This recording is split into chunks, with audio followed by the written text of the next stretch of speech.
জি ইউক একথা শুনে সেও কন্টেন্ট বানাতে চায়, কিন্তু তার জন্য তার প্যারেন্টসের অ্যাকাউন্ট এর পাসবুক লাগবে। আর সেটা তার দ্বারা সম্ভব নয়, কারণ ইতিপূর্বে সে তার প্যারেন্টসের অ্যাকাউন্ট থেকে টাকা চুরি করেছি।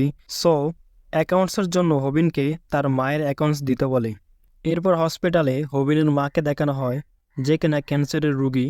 তার মায়ের সাথে কথা শেষ হলে হসপিটাল বিল 30,000 দিয়ে সে তার কাজে চলে যায়। এরপর তার রেস্টুরেন্টের সবচেয়ে সুন্দর মেয়ে, যার নাম ভূমিচয়, তার সাথে কথা বলতে থাকে।